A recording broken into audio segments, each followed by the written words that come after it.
Hi, this is Alexandra Kitty, hostess for Clue IQ Chronicles, Crime, Code, and Clues. Last week, I introduced this podcast talking about my journey from being a nonfiction book author to founder of a AI-based video game company. So today I'm going to talk a little more about building a digital detective, which is quite exciting. So I'm still in the early stages. We're doing prototyping at this stage, and it's very illuminating and very fascinating to me. I've always been a lifelong learner, and it's no different. I'm learning a lot from running a corporation to designing games, thinking of every little grain of where this company will be going. So I had to, when I first started in game design, I had to choose the platform, the gameplay format, and I had to think carefully. It's interesting because when I was a kid, I used to make my own video games. This was something I did. They weren't very sophisticated video games, but I made my own. But then I developed many other interests from music to art to science to boxing and all other things. And that kind of fell down by the wayside. Then I took some computer classes while I was an undergrad, but I only took a computer class at Mac in my first year. On my final year as an undergrad, I went full-time to university and I went part-time to college learning coding and the like. But that was just for my own pleasure. It wasn't something I was seriously considering as a career choice. So when I say this is new to me, it's not entirely new. I've been doing this since I was under 10 years old, and then I did it in my late teens when I was going to university. And then I always had an interest in technology, but it wasn't the way I'm doing it now. So when I went back into this professionally, not as a hobby or an indulgence, I had to decide how I was going to roll this out. So I picked Itch. The reason was I wanted to test the waters first, get feedback, see what I needed to do. And then I had to choose the gameplay format. This is not what we're going to do as the final, but I wanted to map out things and test things on a lower stakes level. So I decided to use Twine and within Twine Sugar Cube. It was going to be my prototype. It was going to be a map. And when using Twine and using Sugar Cube, I can look at things, map things out, see how the flow of the game goes, what works, what doesn't work. And then when I go back, I can make something much more sophisticated, but the scaffolding is tweaked to perfection. So when I was building my first prototype, I just did it. I didn't map it out, didn't have a paper model. I just do what I always do, how I always wrote my books. I go by instinct. I very much believe in the 3 core literacies to be harmonized. That's analytical, emotional, and primal. When you're harmonized and you use all 3 of your core literacies, you can go the primal route. Just hammer down something, whatever you feel, then go back, test it's your emotional self says, this works, this doesn't. Then you go back to your analytical and you map out what works, what doesn't. Because if you plan too much, you're wasting time. If you hammer something out, first of all, you're starting to do something. You're starting to get yourself to think and orient yourself. And you're not relying on a single core literacy. You're using all 3 at once. What's my gut tell me? So I write books like that. I cook like that. I don't follow a recipe. I don't have my recipe book when I cook. I just go by feel. And then I get feedback and then I refine. So I just said, okay, what's the basic storyline? So my first game was a 3-part series called Circle of the Frozen Mind. And as I said last week, and I'll talk about it later on in the following weeks, it was a fiction story, but it was based on a true crime that happened in Maine a few years ago. And my first game was strictly part 1 was a interactive novel. It was just a graphic novel going on a single trajectory. Part 2 was the gameplay. So you had options, you had multiple endings, because to me, replayability is essential in any game. You should always have multiple endings. Somebody's playing a game, there should be feedback, 2 different endings. And then you go back and you try a different ending, you try something, you test it. And then the third part was the one that had an AI element with the NPC. So this was how I rolled it out for me to practice piece by piece. Can I get the story done? Yes. Can I do a game with multiple endings that make sense and are interesting? Yes. Can I make a game with AI? Yes. So after taking that feedback, I went back to going to one of my actual signature series that we're planning, and that one's called Victims Matter. So I'll talk about that game next, but right now, let me talk more in generalities. I had to find the right tone for these games. So every game will have that noir element because there is noir. Crime in and of itself is not cheery. It's not happy. It's darkness. So it's noir.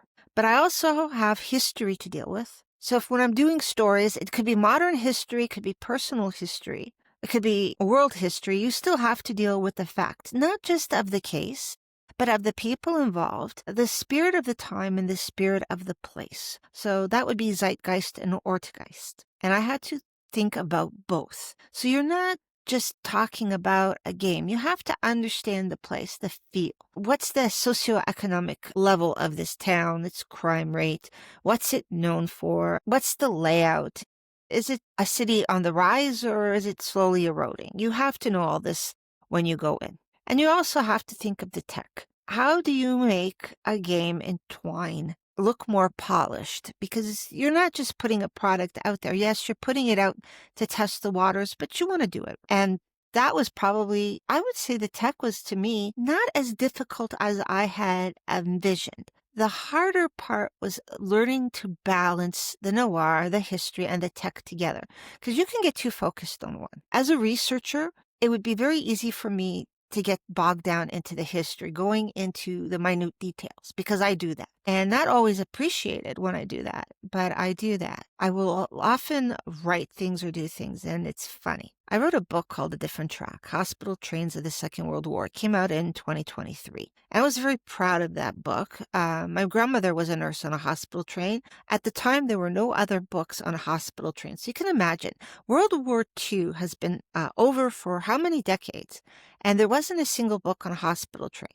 My book comes out in 2023. All of a sudden, there are other books on hospital trains. But I went digging and digging and digging because there wasn't very much. Newspaper articles, academic articles, very little to work with. So I had wisps of threats, manuals and things like that, military publications. It was very difficult. But then when I wrote the book, I would have had people go, well, why didn't you talk in your own voice? Why do you quote so many people? It's because these people were lost in history, and it's very doubtful that we'll ever have them spotlighted ever again. Not in an academic journal, not in a movie or a book. So this was a way for me, because I can always write something else. You don't need to hear from my voice or my point of view all the time. So I wanted other people's voices to sing. And when you're like that with minutia and you're a you-centered emotional person, you can get bogged down in history very quickly, very easily. And I had to say, I can only go so far with this. There's the noir, there's the tech. So we have the crime, we have the history, and we have the tech. How do I put these three elements together as a three-chord harmony? And that was a challenge. Not getting intimidated by the tech, not getting emotionally bogged down by the noir, and not letting my analytical self get too showy with the history. So when I decided to do true crime gaming, I wasn't going to do it without the AI. This, to me, is one of the greatest gifts for creatives and also for documentaries. So if you're using this for documentary gaming, AI is absolutely essential. I mean, a lot of people parrot criticisms and they parrot, they're cheerleading. But if you actually sit and study AI and you test it, there's a lot to celebrate here. It brings NPCs to life in a totally different way. It allows for different kind of branching paths in your story. And it really helps with the investigative logic. So my early experiments, a lot of it worked. I couldn't say anything bombed, but I had to rethink, go back to the drawing board and say, okay, this worked, this didn't work as well, or this didn't work yet. How do I tinker with it? Because usually NPCs have their set script. You can ask them closed-ended questions, usually 1 to 5 options in a game, usually 4, and it goes into loops. So when you give the NPCs AI capabilities, it takes it in a completely different direction. And you have to know how to do it. And this was the trickiest part. How do you get the AI to answer the way it should answer? So you have to integrate real clues. You have to do a lot of research in forensic and historical details, and then go back and think how you're going to do this. And it's not easy, but it's not impossible. And it was a really enjoyable experience. I'm still tinkering. So I did one game, Circle of the Frozen Mind, with it. Okay, it worked. I went to a second game, Victims Matter, which I'll talk about next week. And I'm currently working on a third called Secrets Beyond the Grave, which also integrates AI. So as I get more sophisticated with my ideas, so will the AI, because AI is getting better and better. So when I started with this, it wasn't what it ended with because of the advancements that happened that rapidly.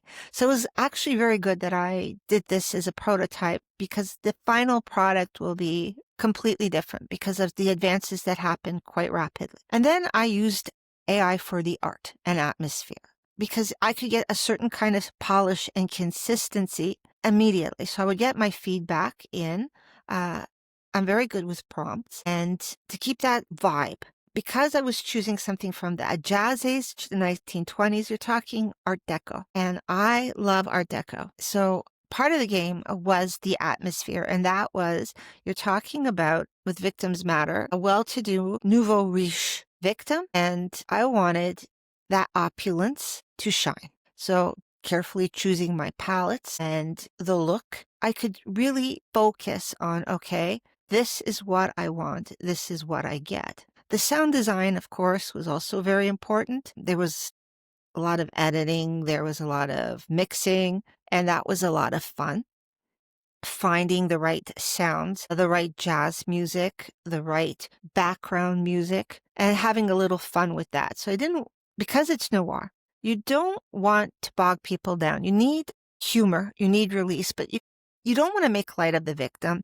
You don't want to make light of a lot of things, but there's things that you can bring light to. And it really helped that I could pinpoint doing this game where I can have some funny moments in there without being insensitive. And I also was very careful. I chose my palettes because I wanted to set the mood for each and every frame, each and every choice. So you could go from a lighter color palette because you're doing the right thing to suddenly a darker color palette, which was your hint that maybe you didn't do what you should have done. And you could get feedback. So another thing with the games is giving players feedback, how well they're doing, where they're making a mistake. So this is also where AI comes in. It sees patterns and it can give you feedback. So you could give a lot of surprises, but making the game gave me quite a few surprises and big surprises. So I learned a lot of lessons doing the mapping things out. You can go, first 3 games were fairly short. I wouldn't say short-ish, but they weren't as long as my 4th game, which was Victims Matter. That went a long time. It took a lot of doing because there were so many options, so many paths. You make one mistake in the 2nd chapter, it puts you on a completely different trajectory than if you get it right. So you want the player to get surprised. So some things, some endings happen and they're very, I wouldn't say similar, but you know where you're going. And then some endings had to be completely different, where it's like a kick in the shins. You don't expect things to end so quickly.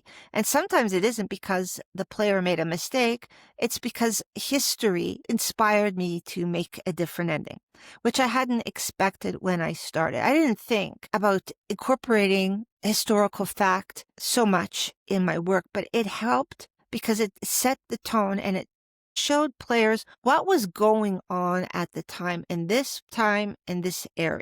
And it gave a lot of depth to it while you're still enjoying it. So it's not a history lesson, but you still get signals of what that reality of the time was, which can bog you down when you're too obsessed with history. But when you have a healthy understanding that you should bring in stuff, because this is not a game, it's an immersive and interactive documentary. You can add details Or, used to have it when I worked on A Time to Kill as a TV show, we would talk about the time and the place. Okay, this is this town and, in the United States, and this is their population. It doesn't have a lot of crime. So you do this and as part of and then get it over with. Okay, this is the game. This is the city. Let's go on to the case. When you're doing this, I realize you can do this throughout the game without sounding like you're giving a history or geography lesson. It can be subtly in the background, and it can add to the depth of the case so you understand what's going on at the time, because you are taking people back to a different place, to a different time. And it's all accurate. So when you do the game, you have to ensure historical accuracy to this tiniest detail. And that can take some doing. You have a great idea.